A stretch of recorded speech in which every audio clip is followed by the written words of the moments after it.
Welcome to NovoEDTalks, where we reveal real-world strategies and expert insights from learning and development professionals.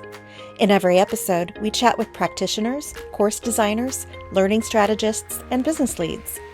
We hear about their experiences in the learning industry and predictions for the profession and the trends that they're seeing. But before we get started, a little bit about NovoEd.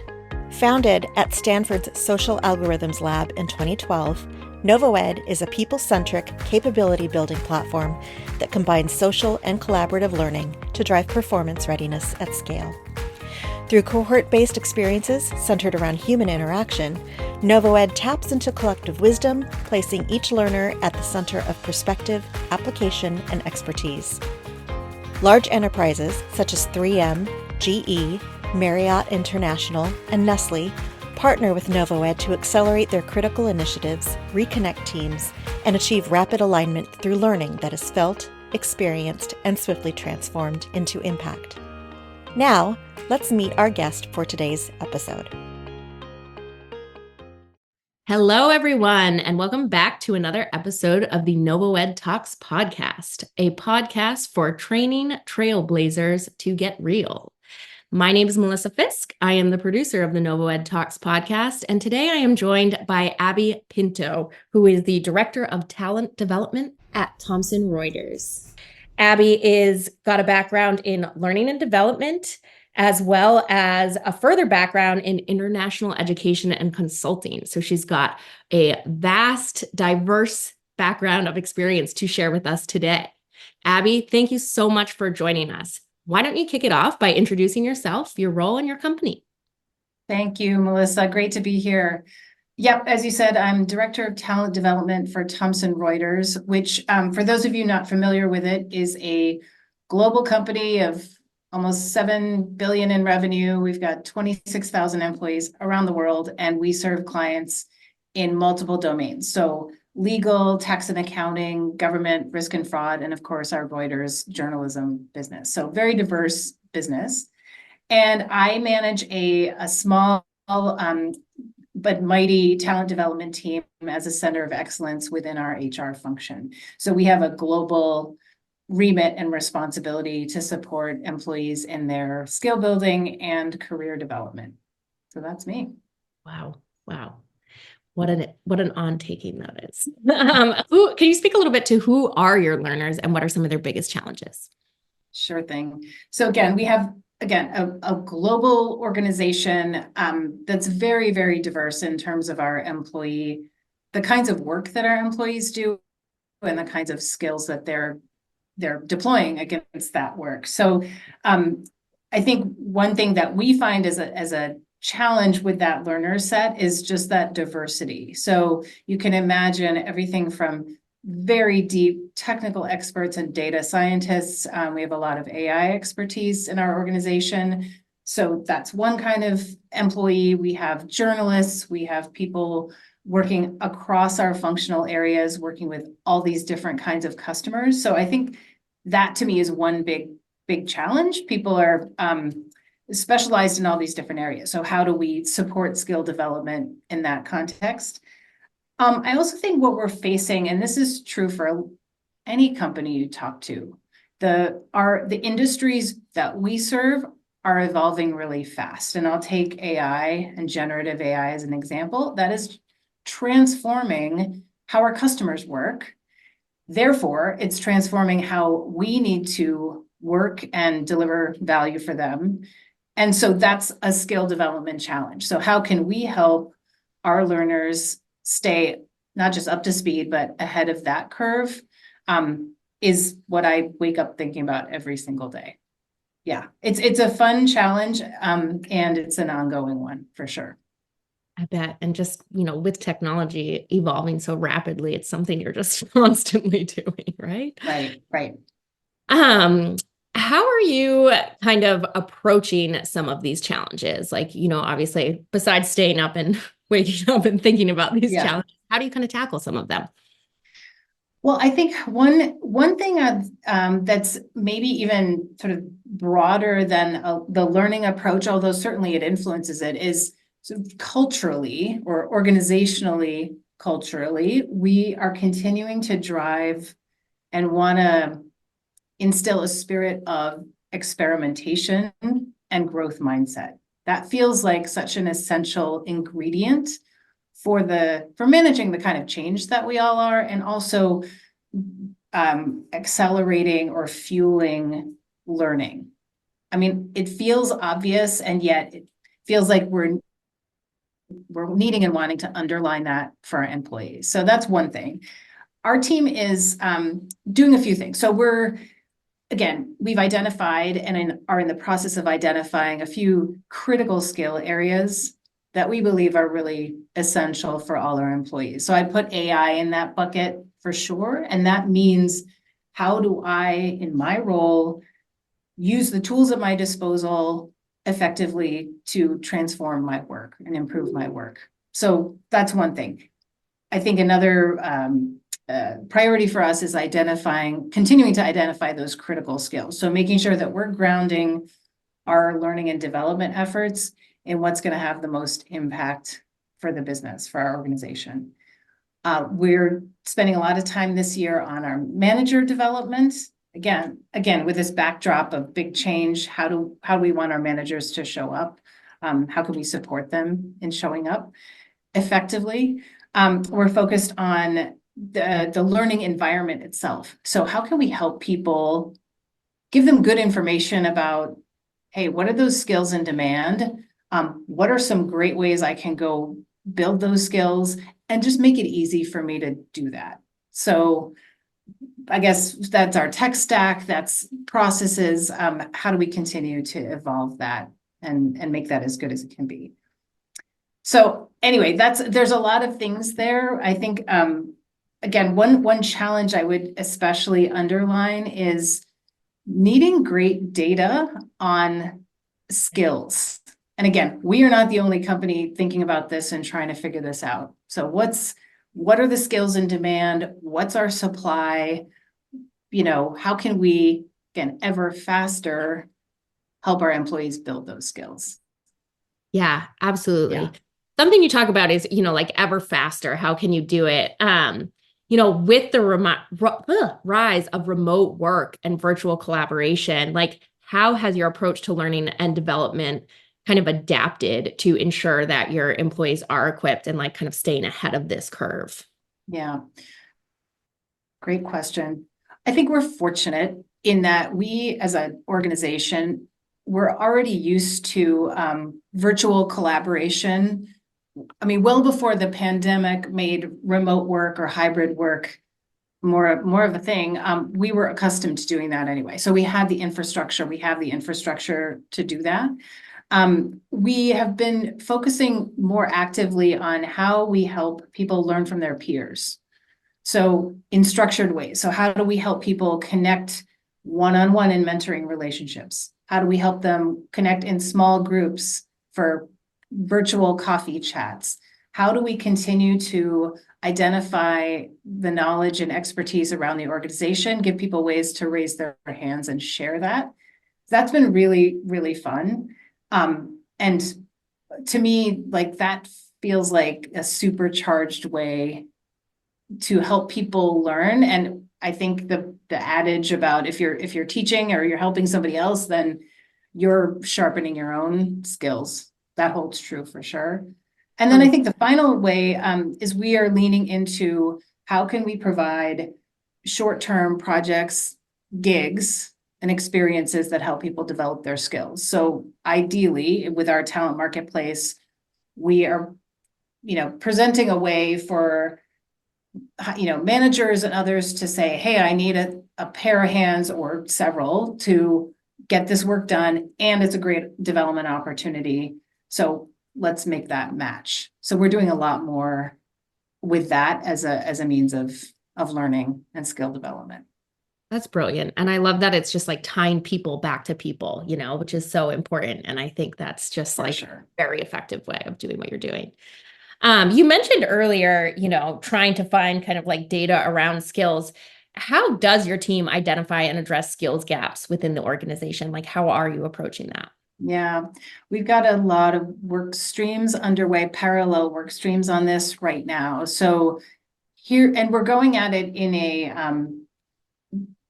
in somewhat a team by team, area by area way, so we can get some depth here. And here are the questions we're asking. And again, I'll set some of this in the context of, we know generative AI is changing and will change how we work. So that's the impetus.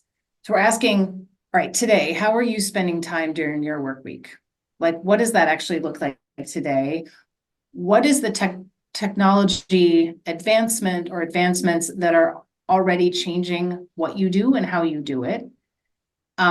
What do we know from the outside of the organization that's happening? And then what do we feel and see inside?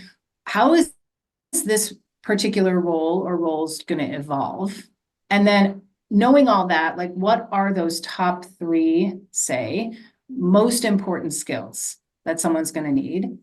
And what does good look like? So again, just trying to be purposeful in narrowing down to, let's describe things in a little more depth, with that human input. And we're starting with areas of the business that we know are most affected by generative AI. So we have a good sense of that. So out of all that, then the question becomes, what's the combination of hire from the outside, build and develop internally, borrow those skills where we need to, what's that right combination? So Yeah. it's, I'd say it's a human process. We're enabling it with technology where we can. We're also really encouraging our employees to think with a skills lens. So consider, what are the skills that you already have, and help us understand what those are. Also, what are those things that you most want to develop? And tell us that too, because that is ultimately going to serve you as an employee. It's going to help us or our HRIS come up with some recommendations for your learning and development, people you should meet, gigs you should pay attention to. So anyway, long answer there, but that's a couple ways how we're approaching the skills question. And you bring in like the component of like almost like future proofing, which is not something that like everyone always addresses. And like there is that component there. So I love that. I think that's very powerful. We're trying. How do you currently measure the effectiveness of your programs? And this is always a tricky question. If you have any, what are the core KPIs that you kind of report to showcase the effectiveness of these programs? Sure thing. I hope we're doing what everybody out there is doing, and aiming to be rigorous at the beginning of any of these initiatives to determine what is success, what does it look like, how will we know, and what are those behavior changes, and then therefore business impact that we would want to see as a result. So much easier said than done, but that's what we try to do. And I'll give you an example. Like this, at the end of 2023 and into 2024, one overall metric we have as an organization is active use of our AI tools by our employees. So, that's a very specific measure. So in how many employees and month over month have accessed our internal AI playground, and for what purposes? So what are those use cases and how are they using it? So that feels like a super, again, robust metric. I'm excited about that one. Yeah. And then within all of our programs, we look at a few key things. So we use NPS regularly, likelihood to recommend. We use a simple question about, to what extent was this learning experience a worthwhile investment of your time? We feel like that tells us a lot about value. And then, depending on the initiative, what are those measures of application? So, 3 months later, to what extent are you doing X, Y, and Z in your work? Application of learning. Yeah, that's great. An important one, right? Mm-hmm. I want to hope that it goes somewhere. For sure. Do you have a specific, successful case study or example of an initiative that like has significantly impacted employee performance? Yeah, let me, the one I was thinking about this question. We have done an experiment over the last full year, to launch enterprise-wide learning days, 3 of them every year. And we did this for 2 big reasons. One, we had heard from employee feedback loud and clear that, hey, I need time and space to dedicate to my learning and development. I have great intentions, but it falls by the wayside, or, it's the last thing that gets tackled on my list. So I need some time and space. That's one reason. We also, from an organizational perspective, again, coming back to this idea of critical skills, recognize like we want to help people focus on some of these things we know and believe are really, really essential. So look, these learning days are one way we went after this, and we've hosted 4 now, 3 in 2023. We just had one in early February. 2 of those learning days had a focus on AI, and just keep talking about AI, but it's critical for us. So the first day last year was really about, okay, what's that general awareness? How do we get everyone level set with some definitions? How do we help people understand how we're using it to serve our customers, how we're using it internally? Awesome. This year, we're at a really different place. And so it's much more about how can I, in whatever role I'm in, take advantage of this so that I can improve my work, do my work differently? How can I go experiment and try some things and get much more hands-on? So those have been really positive experiments and initiatives. I would call them a success because we've hit 2 of those big goals. So people tell us, yep, this gives me time and space to focus. And I actually know beyond the day itself, now I have some things I can go do that are really concrete to continue to build my skills in this area. So that's great. And we've seen that that jump up in activity, that experimentation and use of tools that we had hoped to see. So I put that out there, very broad. This was a very broad initiative with a very broad audience. But that's been a success for us. Yeah, I can imagine, just because it's so empowering too for the employees, right? Like it's like, hey, you experiment with this, and like they get to really take hold of what they're learning. And I think that's super important. I love that. Yeah. What role does we've been talking about AI at a high level, but what role in general does technology play in your L&D programs? And how do you leverage tools and platforms to enhance learning and development experiences for employees? Yeah, I love this question. It's all over the place. So I would, tech has a part to play across the board. So I think about, the learning content itself that we provide for employees. Some of that we're building with different tech tools. Some of that we're curating or we're bringing in from the outside and making that available on demand. So huge tech implication there. Talked about development, certainly with delivery. So we have, again, a very global audience. So we're happily used to delivering when we're doing things live. We have a couple different ways we do that through our virtual platforms. We've gotten, people are accustomed to interacting with each other in a virtual space. We've continued to experiment with how do we make virtual spaces engaging, compelling, interesting, not just, another screen with another set of chats that you need to pay attention to, but how can we really make that feel purposeful and positive? And then I'd say finally on the personalization and recommendation front.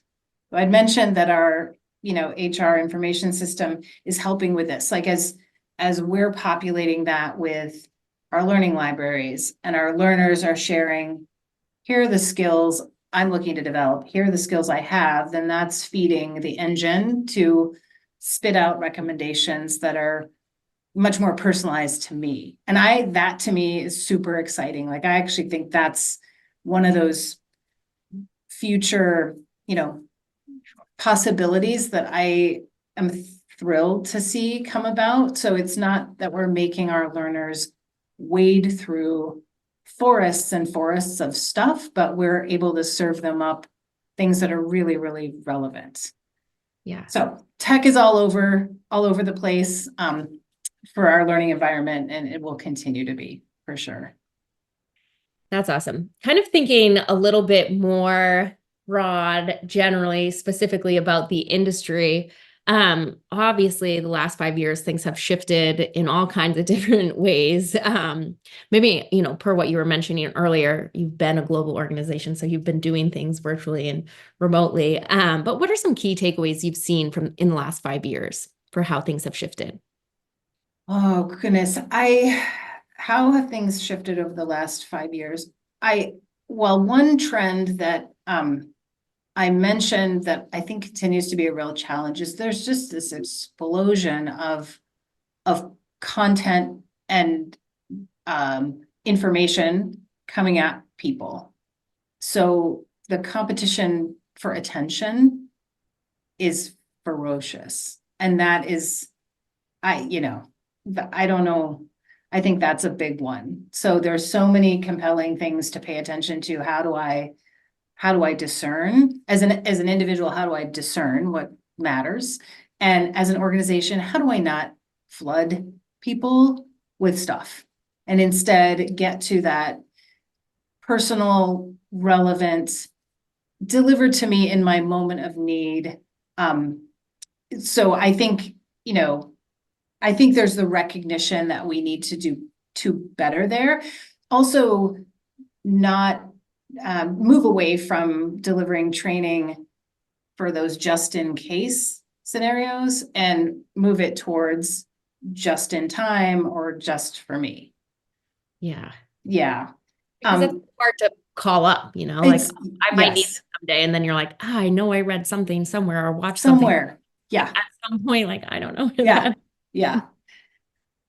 And I think the fit for purpose idea. So how do I give somebody something that, again, is meeting their need? If they just need a question answered, I don't want to make them sit through a 20-minute e-learning course. Like, let's just not do that to each other.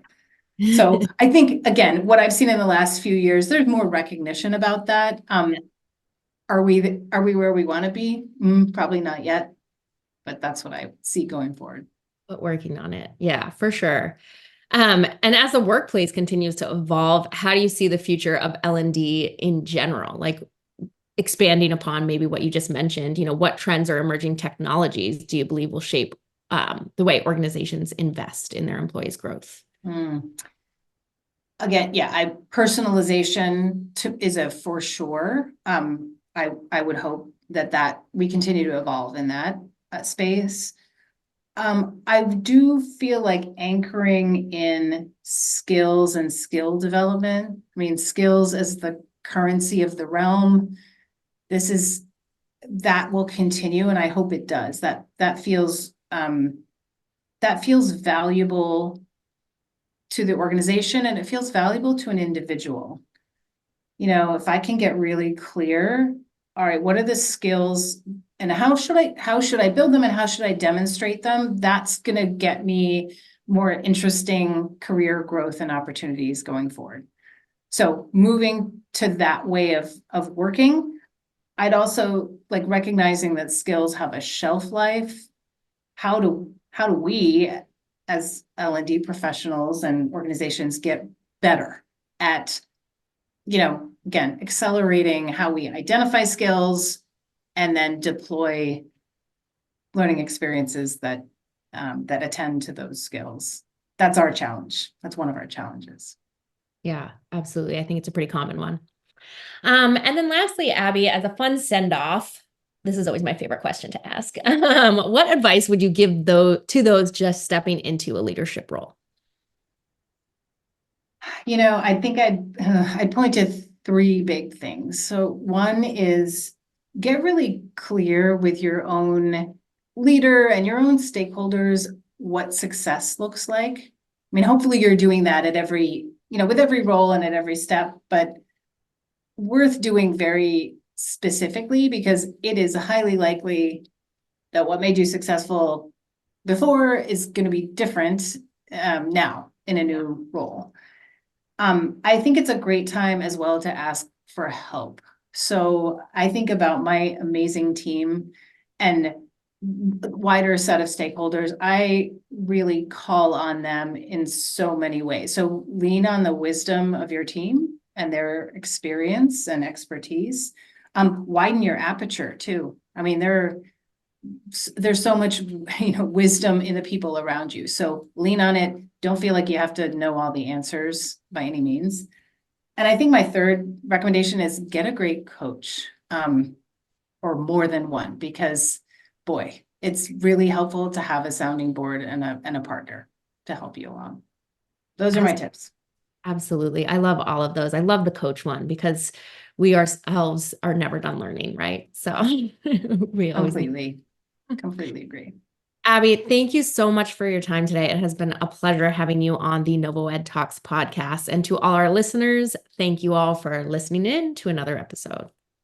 Thanks, Melissa. Thanks, everybody. It was a pleasure.